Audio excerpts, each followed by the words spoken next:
आता एक breaking news अशी की बीड जिल्ह्यातील ऐतिहासिक वैभव धारूर शहरातील महादुर्ग किल्ल्याची दुरावस्था झाली आहे। एका बाजूने भुईकोट तर दुसऱ्या बाजूने गडकोट तर एका बाजूने जलकोट अशी रचना या किल्ल्याची आहे। मात्र या किल्ल्यावर पुरातत्व विभागाचं दुर्लक्ष आहे। ठिकठिकाणी बुरुज ढासळलेत, किल्ल्यावर झाडही उगवली आहेत। दुरुस्तीसाठी आलेला निधी खर्च करताना निकृष्ट दर्जाचं काम केल्याचा आरोप नागरिकांनी केला। बीड जिल्ह्यातील ऐतिहासिक धारूर या शहरातील धारूरचा महादुर्ग या किल्ल्यावरती मी आहे आणि याला 450 ते 400 वर्षाची खूप मोठी परंपरा आहे। ऐतिहासिक खूप मोठा हा ठेवा आहे। मात्र याकडे पुरातत्व विभागाने देखील दुर्लक्ष केल्यामुळे या किल्ल्याची काय अवस्था झाली मी तुम्हाला दाखवतोय। हा किल्ला आहे आणि हा महादुर्ग विशेषतः याचे जे स्ट्रक्चर आहे असा एवढा अद्यावत असलेला किल्ला क्वचित पाहायला मिळतो। मात्र ही ऐतिहासिक संपत्ती आज पुरातत्व विभागाकडून व्यवस्थित त्याची देखरेख केली जात नाही। समोर पाहतो अशा पद्धतीने मोठमोठ्या वेळा बाबळींचा वेढा देखील या किल्ल्याला पडलेला आहे। नेमकं धारूरकरांचं काय म्हणणं आपण समजून घेणार। या किल्ल्याची अशी जी अवस्था झाली याच्या पाठीमागे जबाबदार कोण आहे आणि नेमकं हे व्यवस्थित होण्याच्या अनुषंगाने काय काय केलं पाहिजे।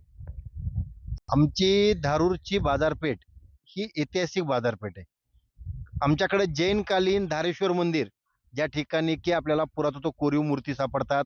एक सहस्त्रबिंब आहे ज्यावर की 1000 मूर्ती कोरल्या आहेत। आमच्या येथील त्या कोरीव मूर्त्या विद्यापीठाच्या वस्तू म्हणजे संग्रहालयामध्ये ठेवण्यात आल्या आहेत। आणि हा किल्ला अगोदर गड होता।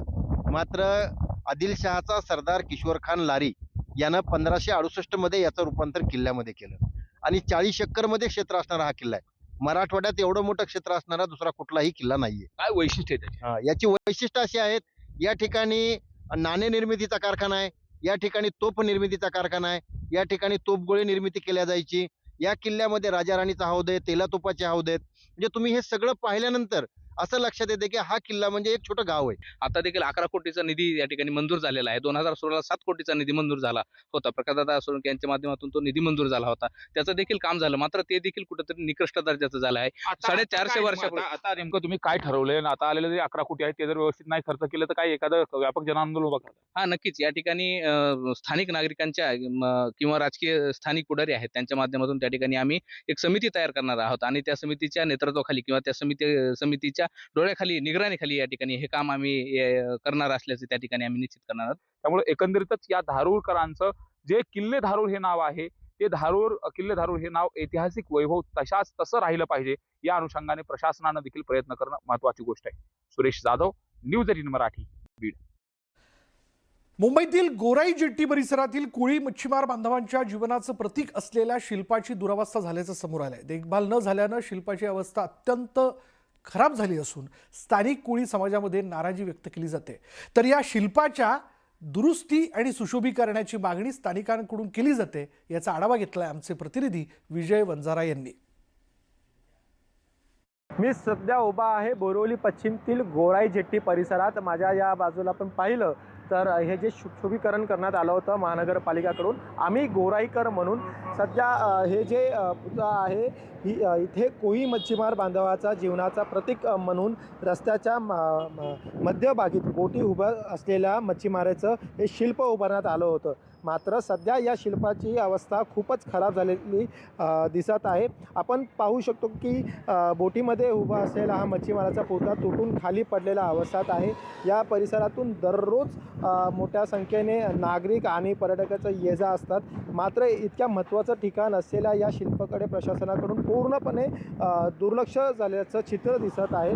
स्थानिक नागरिक आणि कोळी मच्छीमार बांधवांचं मते महानगरपालिकाकडून या शिल्पाची योग्य देखभाल व दुरुस्ती केलेली जात नसल्यामुळे ही परिस्थिती निर्माण झालेली आहे। हे शिल्प कोळी समाजाच्या परंपराचं आणि त्याची जीवनाशी जोडलेलं संस्कृती प्रतीक आहे।